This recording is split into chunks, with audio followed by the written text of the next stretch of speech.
Hey man, what's up? Hey. What's up? You ready for another book review?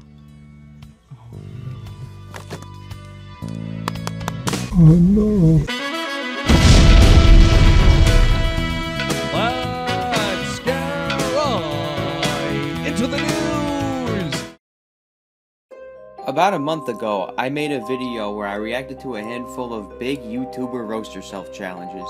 It was a good time. I didn't write a script, I got my usual 100 views, and I exposed KSI for being a bad rapper. You wanted this, amigo. But if you're a roast yourself challenge enthusiast like myself, you may have noticed that I left out a key participant in this trend. This is because I had something a little different in mind when it came to this creator.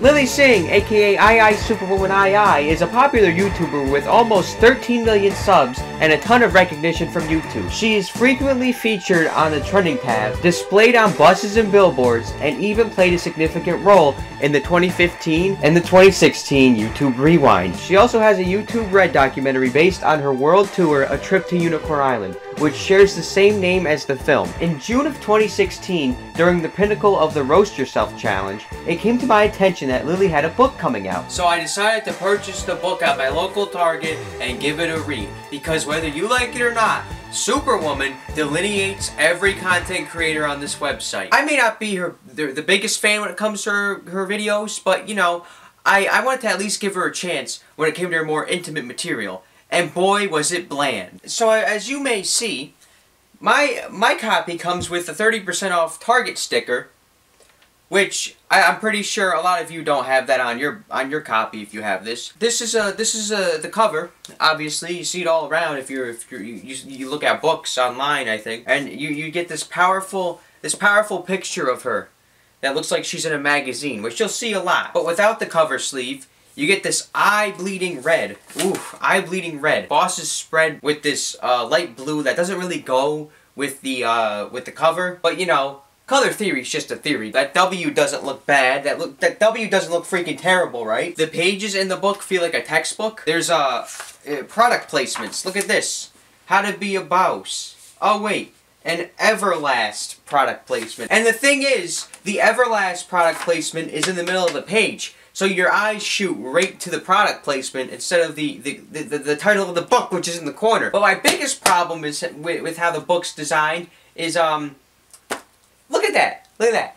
The W isn't even centered on the freaking spine. So when you put this up on a shelf, along with all your other books, you get this stupid arch in the middle of the freaking spine. Is it that hard? Did you actually have to put Bawse like that?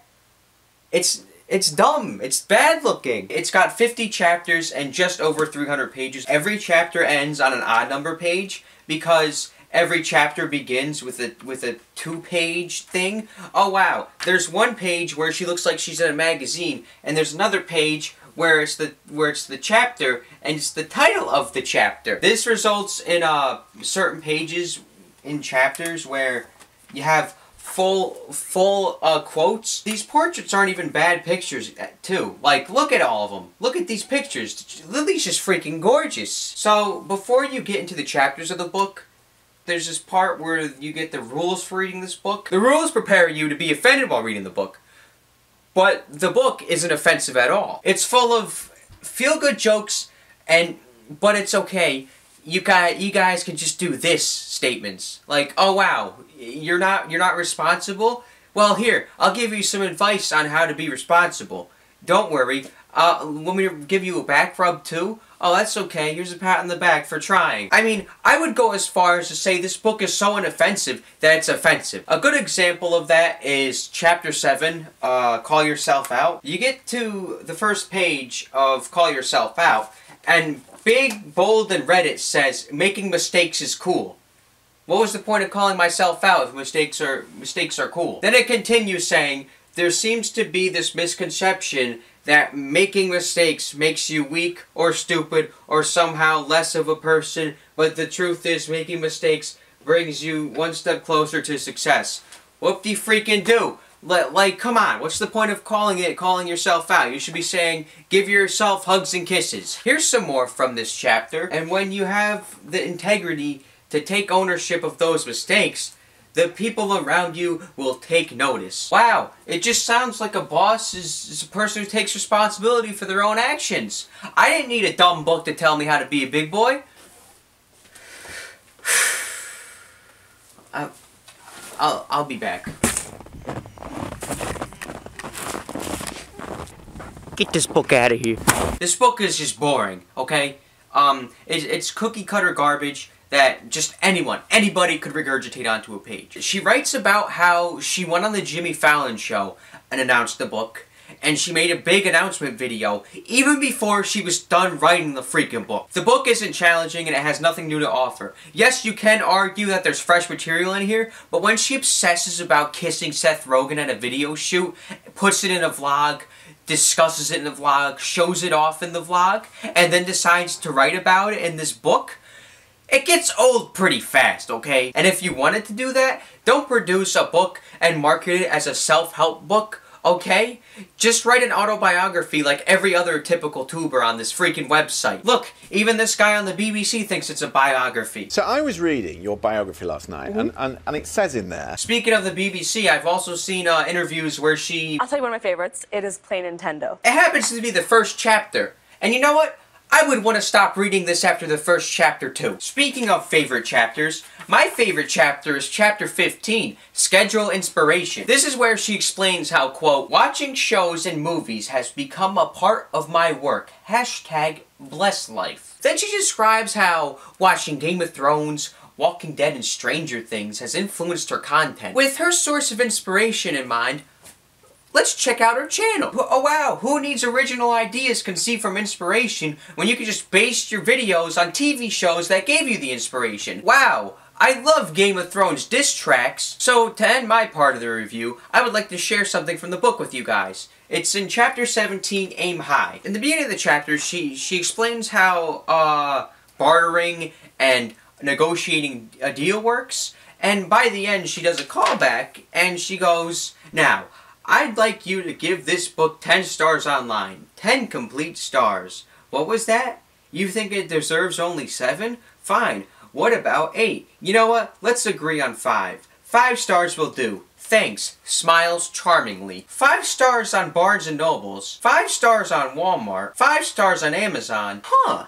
That's not weird at all. I guess 5 stars will do. Now I have to mention that over time I've read at least half this book, just about half this book, to friends over Xbox Live, over the mic. Here's an account from them. I'm not gonna lie to you guys. The book was really bad. It's all common sense. She constantly talked about getting faster with her writing and these weird first world problems of someone who doesn't have to have a job, which is really lowbrow and super fucking offensive to someone who works for their money. For fucking days he's read this stupid cocksucking book and nobody wants to hear it! Shut up! Alright, this has to be settled. I have been listening on this conversation, and my friend, Caboose, has been reading this stupid fucking self-help book. You know what I kept hearing? The same bullshit over and over and over repetitively. Not only that, is it's 50 chapters of 300 pages. That's 6 pages a chapter. That paper to make the book is completely a waste of time. It's better if that was fucking book. It's a better way to help yourself. It's probably not. So, fuck that book. Later. So that was the review! Yay! The book is a waste of time, okay? And don't get me wrong, there's a lot of people out there who probably thought it was great, but from the outside looking in, it's such a niche product. Like Protoshock said, it's predominantly common sense that's discussed in this book. Like, everything that's discussed in the book is just like, wow, I could have thought of that myself if I was a little bit smarter. Thanks for watching this book. It gets a light too, okay? I'm gonna have a bookshelf in a few days, and this book will rightly go on the bad shelf.